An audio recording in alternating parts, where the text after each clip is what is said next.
يا صباح الورد، تعالوا نعمل مع بعض شوية المحشي الحلوين دول، ونقول على التكات اللي هتحطيها في الخلطة هتطلع معاكي محشي خطير. هنبتدي نحضر بقى حاجة المحشي. معايا هنا محشي مشكل، بتنجان، فلفل وكوسة. هتقوريهم وتغسليهم كويس. بحب اشتغل جدا بالبتنجان ده، طعمه بيبقى حلو جدا في الحشو. اهم حاجة بقى عندك في خلطة المحشي البهارات، هي اللي بتديكي الطعم المميز للخلطة. كل ما بتحطي تشكيلة بهارات حلوة بتطلع معاكي خلطة مميزة. هجيب كده طاسة على النار، احط فيها معلقتين زيت مع مكعب سمنة، واحط فيهم بصلتين متقطعين صغير زي ما انتوا شايفين. نقلب في البصلة على نار متوسطة لحد ما تصفر معانا وتوصل معانا للشكل ده. هجيب البهارات بقى عبارة عن ايه، مكعبين مرق، معلقة كبيرة بهارات، معلقة كبيرة كزبرة، معلقة كبيرة كمون، نص معلقة فلفل اسود، رشة ملح، ومعلقتين صلصة.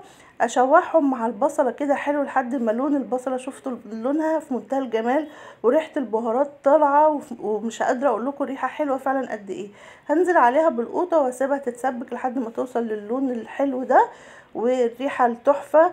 هنزل عليها بعد كده بالخضرة اللي انا غسلها ومصفيها كويس من ميتها.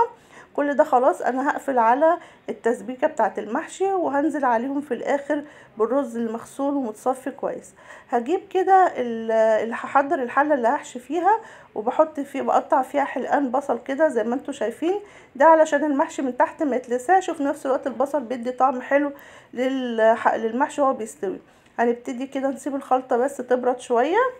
بعد ما تبرد معانا نبتدي بقى نحشي كده زي ما انتوا شايفين، بتنجان، الكوسه، الفلفل. انا بحشي كله مع بعضه بقى يا جماعه، ما برصش والحاجات دي، بحب احط كله كده مع بعضه، في الاخر كله بيطلع في منتهى الجمال، ومفيش حاجه، مفيش رز وقع في الحله ولا الكلام ده كله، بالعكس كله بيتشرب وبيطلع معايا مظبوط وزي الفل.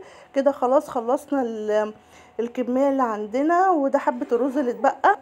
حشينا كده الكمية عندنا زي ما انتوا شايفين، وده شكل الحلة بقى ما شاء الله عليها. هنحط معلقتين سمنة على رشة ملح، رشة فلفل اسود، وننزل بالشوربة اللي احنا محضرينها للمحشي، ونار عالية اول 10 دقايق، وبعدين نبتدي نوطي النار تماما. وكده شكل المحشي بعد ما استوى، مش قادره اقول لكم ريحته كانت واصله لاخر العماره. جربوا الخلطه دي هيطلع معاكم محشي لذيذ ومميز. ده الفيديو بتاع النهاردة، ما تنسوش تعملوا لايك وشير واشتراك في القناة ومتابعة للصفحة عشان يوصلكم مني كل جديد. مع السلامة.